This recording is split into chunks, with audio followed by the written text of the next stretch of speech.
था हर राह में, आस था हर चाह में, आस था हर भाव में, आस था सद्भाव में।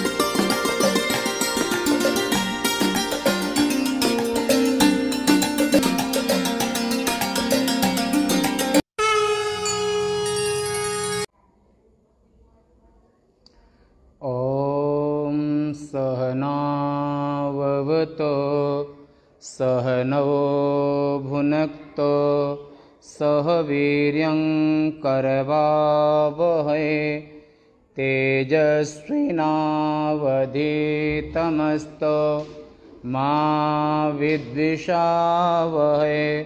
ओम शांति शांति शांति। आज 10/10/2020 उपनिषद आश्रम उज्जैन से नित्य प्रति क्रमशः सायं सत्र में उपनिषद मीमांसा में कठोपनिषद के अंतर्गत पहले अध्याय के पहली वल्ली में आप श्रवण कर रहे हैं। पिछले समय में पिछले दिन में सुना था ब्रह्म यज्ञ है ना। तो यहाँ पर और एक और सुना था मातृवान पितृवान आचार्यवान यस वेद तद अवेद। और ये तो सामवेद का था। यहाँ पर कहा है कि मातृवान पितृवान आचार्यवान ब्रूयात। ये बृहदारण्य उपनिषद के 4:1-2 ये 17वें मंत्र के भाष्य में है, क्योंकि अगला संबंध जोड़ेंगे इसलिए। अच्छा, जो माता पिता और आचार्य से शिक्षित पुरुष कहे इत्यादि श्रुति से जाना जाता है, अथवा वेद स्मृति शिष्ट पुरुषों से या प्रत्यक्ष अनुमान और आगम से यज्ञ अध्ययन दान, ये तीनों चीजें एक गृहस्थ का स्वरूप है। और आचार्य कुलवासी अध्ययन और आचार्य कुल में वास करके आचार्य की सेवा करना, ये ब्रह्मचर्य आश्रम है। तपमेव तृतीय छंदश्रुति का है। और तप माने मनश्चेन्द्रियाणां एकाग्रं परमं तपा, ये वानप्रस्थ आश्रम है। और गृहस्थ आश्रम है कि गृहस्थ आश्रम का जो स्वरूप है वो यज्ञ अध्ययन और दान, ये तीनों को मिलाकर के गृहस्थ आश्रम कहलाता है। इन तीनों कर्मों को करने वाला पुरुष जन्म और मृत्यु को तर जाता है, उन्हें पार कर लेता है, क्योंकि उन वेदादि अथवा प्रत्यक्षादि प्रमाणों से स्पष्ट ही शुद्धि होती देखी गई है। ब्रह्मयज्ञ ब्रह्मज, ब्रह्म यानी कि हिरण्यगर्भ यानी कि ब्रह्मा जी, हिरण्यगर्भ से उत्पन्न हुआ ब्रह्मज कहलाता है। जो हिरण्यगर्भ से उत्पन्न हुआ है उसे ब्रह्मज शब्द नाम से, ब्रह्मज नाम से कहते हैं। इस प्रकार जो ब्रह्मज है और ज्ञ माने ज्ञाता भी है हिरण्यगर्भ से, यानी ब्रह्मा से संसार में जितनी भी सृष्टि है वो सबके आदि कारण ब्रह्मा जी ही हैं। परंतु सब मम प्रिय सब मम उपजाए, सब ते अधिक मनुज मोहि भाए। सभी प्रभु ब्रह्मा की सृष्टि है, उनकी सृष्टि में सब हैं, परंतु उनमें भी जो ज्ञाते जानने में प्रयोग होता है ज्ञ धातु का ना, तो जो ज्ञ माने ज्ञाता भी है उसे ब्रह्म यज्ञ कहते हैं। यानी कि ब्रह्मा की सृष्टि में तो सभी हैं, परंतु जो आत्मज्ञ भी है, ब्रह्मज्ञानी भी है, ऐसा और अपरोक्षानुभूति लब्ध जिसको ब्रह्मानुभूति अपरोक्ष हो चुकी है, वह सर्वज्ञ है। उस देव को जो द्योतन आदि के कारण देव कहलाते हैं, दिव्य द्योतन धातु है, प्रकाश अर्थ में प्रयोग इसका होता है। जो सुख नित्य प्रकाश विभु, नाम रूप आधार, मतिन लखत जहि मति लखे, सो में शुद्ध अपार। विचार सागर में कि जो सब जगह पर एक रस सुख स्वरूप होकर के विराजमान है और चेतन स्वरूप होकर विराजमान है, ऐसा परमेश्वर ब्रह्म ज्ञानादि गुणवान होने से ईड्य माने स्तुति करने योग्य, उसे शास्त्र से जानकर निश्चाय ची चैने धातु आती है ना। तो निश्चाय का अर्थ होता है कि आत्म भाव से, अदर भाव से नहीं, आत्म भाव से ब्रह्म को, जो आत्म भाव से, जिसको कहते हैं सेल्फ रियलाइजेशन, जो आत्म भाव से ब्रह्म का अनुभव करता है, जो ब्रह्म का अनुभव करता है माने आत्म भाव से देखकर अपनी बुद्धि से प्रत्यक्ष होने वाली इस आत्यांत की शांति उपरति को प्राप्त हो जाता है। अर्थात ज्ञान और कर्म के समुच्चय का अनुष्ठान करने से बैराज पद यानी कि ब्रह्मा के पद को भी जीव की सबसे बड़ी जो सबसे महान सिद्धि वो ब्रह्मलोक जाना और ब्रह्मा के पद को पाना, और ब्रह्मलोक जाना ये जीव की सबसे बड़ी उपलब्धि है। सामान्य व्यक्ति तो ब्रह्मलोक जाने का सोच भी नहीं सकता है।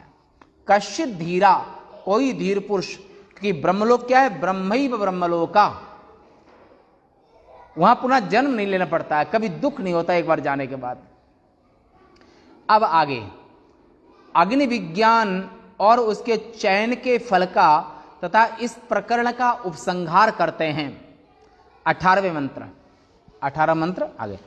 त्रणाचिकेतः त्रयमेतद्विदित्वा य एवं विद्वांश्चिनुते नाचिकेतं समृत्युपाशान् पुरतः प्रणोद्य शोकातिगो मोदते स्वर्गलोके। त्रिणाचिकेतः त्रयमेतद्विदित्वा य एवं विद्वांश्चिनुते नाचिकेतं समृत्युपाशान् पुरतः प्रणोद्य शोकातिगो मोदते स्वर्गलोके। हिंदी में इसका यह भाव होगा, जो त्रणाचिकेत विद्वान यानी कि अग्नि के इस त्रय को, यानी कि कौन ईंटें हों, कितनी संख्या में हों, किस प्रकार अग्नि चयन किया जाए, इसको जानकर नाचिकेत अग्नि का चयन करता है, वह देहपात से पूर्व ही मृत्यु के बंधनों को तोड़कर और शोक से पार हो स्वर्ग लोक में आनंदित होता है। भाष्य इसका देख लेते हैं 18वें मंत्र का। जो त्रणाचिकेत माने अग्नि के पूर्वोक्त त्रय को जानकर, अर्थात जो ईंटें होती हैं, ईंटें होनी चाहिए, जितनी होनी चाहिए और जिस प्रकार अग्नि का चयन करना चाहिए, माने कितनी ईंटें होनी चाहिए, है ना, और जितनी होनी चाहिए वो निश्चय किया, और अग्नि चयन करना चाहिए, किस प्रकार से, विधि क्या है, किस प्रकार से अग्नि का चयन करना चाहिए, 3 चीजें यहां पर हो गई, है ना। तो इन तीनों बातों को समझकर उस अग्नि को आत्मस्वरूप से जानने वाला जो विद्वान अग्नि क्रतु का चयन करता है, जान करके चयन करता है, साधन करता है, वह अधर्म, अज्ञान, राग द्वेषादि रूप मृत्यु के बंधनों को पुरतः माने अग्रतः, पहले ही है, अग्रतः अर्थात देह पास से पूर्व ही अपनोदन, अपनोदन माने त्यागना, माने उसका जो बंधन वो पहले ही कट जाता है, इसे जीवन मुक्ति कहते हैं। मुक्तात्मनो नित्य सुखानुभूति।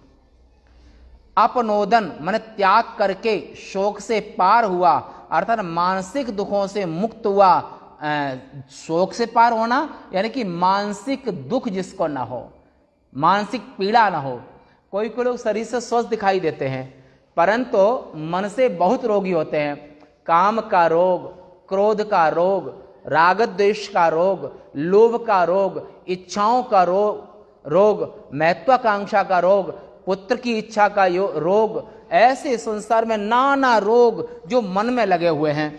और संसार की जो वस्तुएं हैं, संसार में ऐश्वर्य आदि कहें, ये व्यक्ति के पूर्व जन्म के सुख पुण्य से मिलते हैं और दुख उसके पाप से मिलते हैं। तो ऐसा अर्थात देह पास से पूर्व ही अपनोदन यानी त्याग करके और शोक से पार हुआ, अर्थात मानसिक दुखों से मुक्त हुआ और स्वर्ग में यानी कि बैराज लोक में, बैराज लोक माने विराट आत्म स्वरूप की प्राप्ति होने से आनंदित होता है।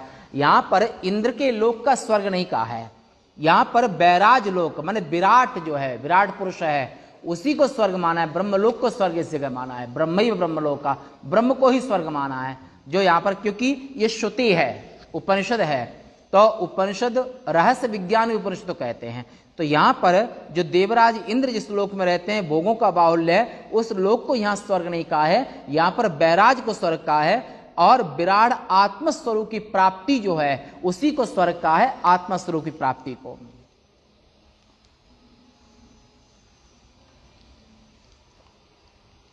एष ते अग्निर्नचिकेतः स्वर्ग्यो यम व्रणीथा द्वितीयेन वरेण एतमग्निं तवै पप्रक्षन्ति जनास तृतीयं वरं नचिकेतो व्रणेष्व।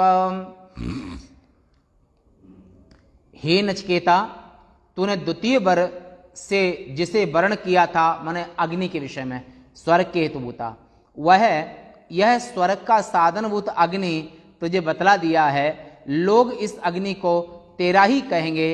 हे नचिकेता, तू तीसरा वर और मांग ले। इस 19वें मंत्र का भाष्य देख लेते हैं। हे नचिकेता, अपने दूसरे वर से तूने जिस अग्नि का वर्ण किया था, स्वर्ग को देने वाली, माने शोक जहां पर नहीं होता ऐसे स्वर्ग को देने वाली, और जिसके लिए तूने प्रार्थना की थी, वह स्वर्ग प्राप्ति का साधनभूत यह अग्नि विज्ञान रूपी वर मैंने तुझे दे दिया। इस प्रकार उपर्युक्त अग्नि विज्ञान का उपसंहार कहा गया। और यही नहीं, लोग इस अग्नि को तेरे ही नाम से पुकारेंगे। ये यमराज ने अपनी उदारता और बड़प्पन दिखाते हुए ये उन्होंने विशेष अपनी ओर से दिया है कि ये अग्नि आज से तुम्हारे नाम से जानी जाएगी। यह तुझसे प्रसन्न हुए मैंने तुझे चौथा वर दिया। हे नचिकेता, अब तू तीसरा वर और मांग ले, क्योंकि उसे बिना दिए मैं ऋणी ही हूं, ऐसा इसका अभिप्राय समझना चाहिए। अभिप्राय है इसका ऐसा। अब अगला तृतीय वर जो आत्म रहस्य है, इसके विषय में आगे कहते हैं कि विधि प्रतिषेध ही जिसके प्रयोजन हैं। विधि माने करना चाहिए, निषेध माने प्रतिषेध माने नहीं करना चाहिए। तो वेद में विधि, निषेध, काम्य, नैमित्तिक आदि ये कर्म है जो, तो यहाँ पर विधि और प्रतिषेध ही जिसके प्रयोजन है, ऐसे उपर्युक्त मंत्र ब्राह्मण द्वारा इन दो वरों से सूचित इतनी ही वस्तु ज्ञातव्य है, जानने योग्य है। आत्म तत्व विषय के यथार्थ ज्ञान इसका विषय नहीं है। अब जो विधि प्रतिषेध का विषय है और आत्मा क्रिया, कारक और फल का अध्यारोप करना ही जिसका लक्षण है, तथा जो संसार का बीज स्वरूप है, उस स्वाभाविक अज्ञान की निवृत्ति के लिए उससे विपरीत ब्रह्मात्मिक विज्ञान कहना है, जो कि क्रिया, कारक, फल के अध्यारोप रूप लक्षण से शून्य है, माने सत्ता रूप है, नित्य प्राप्त है, उसे किसी से प्राप्त नहीं कर सकते हैं। और कर को कंगन खोयो ऐसो भ्रम भयो, जी आत्म कंगन पहने हैं, घड़ी पहने हैं और भ्रम हो गया और घड़ी खोज रहे हैं, कंगन खोज रहे हैं। ऐसे आत्मस्वरूप तो नित्य प्राप्त है, परंतु भ्रमवश नहीं समझे अज्ञानी। भ्रम के कारण अज्ञानी लोग इस आत्मा को जान नहीं पाते, देख नहीं पाते हैं। तो यहां पर क्रिया, कारक, फल के अध्यारोप रूप लक्षण से शून्य और आत्यांतिक निशेष रूप प्रयोजन वाला है, मोक्ष देने वाला। इसी के लिए आगे का ग्रंथ आरंभ किया जाता है। इसी बात को आख्यायिका द्वारा माने कहानी के द्वारा विस्तृत कहते हैं। तीसरे वर्ष से प्राप्त होने वाले आत्मज्ञान के बिना द्वितीय वर्ग की प्राप्ति से भी अकृतार्थता, कृतार्थता नहीं अकृतार्थता ही है, क्योंकि आत्मज्ञान में उसी पुरुष का अधिकार है जो पूर्वोक्त कर्म विषयक साध्य साधन लक्षण एवं अनित्य फलों से विरक्त हो गया हो। इसलिए उनकी निंदा के लिए पुत्रादि के उपन्यास से कथन से, उपन्यास में कथन से नचिकेता को प्रलोभित किया जाता है। परीक्षा शेष वार्ता कल 20वें मंत्र की। सुंदर विषय, धीरे धीरे चलेंगे। पूर्णमदः पूर्णमिदं पूर्णात् पूर्णमुदच्यते पूर्णस्य पूर्णमादाय पूर्णमेवावशिष्यते। ओम शांति शांति शांति। शंकरं शंकराचार्यं केशवं बादरायणं सूत्रभाष्य कृतौ वंदे भगवन्तौ पुनः पुनः। ईश्वरो गुरुरात्मेति मूर्तिभेद विभागिने व्योमवद्व्याप्तदेहाय दक्षिणामूर्तये नमः। ओम शांति शांति शांति। श्री शंकराचार्य भगवान की जय। नमः पार्वती पते हर हर महादेव।